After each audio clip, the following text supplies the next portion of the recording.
కేంద్ర ప్రభుత్వ పథకాలను రాష్ట్ర పథకాలుగా ప్రచారం చేస్తుందని రాష్ట్ర బీజేపీ అధ్యక్షురాలు పురంధరేశ్వరి ఆరోపించారు.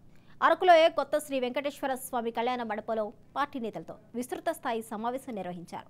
తమ పథకాలుగా చెప్పుకుంటూ వైసీపీ ప్రభుత్వ ఆంధ్ర రాష్ట్ర ప్రజలను పథకాలతో జనాలను మభ్యపెడుతుంది అన్నారు. మనం చూస్తున్నాం డైరెక్ట్ గా మనకి రాజమండ్రి నుండి విజయనగరం వరకు రంపచోడవరం అరకు ఇవన్నీ దాటుకుంటూ ఇక చాలా వరకు ఆ రోడ్ అంతా కూడా ఈ జిల్లాలోకే ఉంటుంది. చాలా వరకు అది కేంద్ర ప్రభుత్వం వేస్తుంది కనుక భారతీయ జనతా పార్టీ పేదల జీవితాల్లో మంచి మార్పు తీసుకురావాలని వెనుకబడినటువంటి ప్రాంతం ఏదైనా సరే ఆ ప్రాంత అభివృద్ధికి కట్టుబడి పెద్ద ఎత్తున నిధులు కేటాయించడం జరిగింది. పేదలకు మాత్రమే కాదు రాష్ట్రంలో ఉన్నటువంటి పేదలకు కూడా సరైనటువంటి రీతిలో పంచలేదు.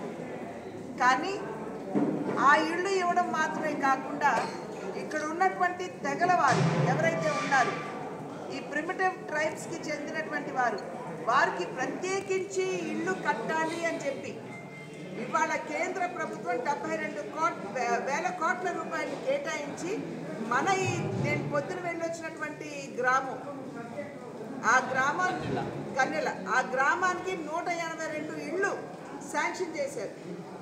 కానీ కట్టవలసింది రాష్ట్ర ప్రభుత్వం.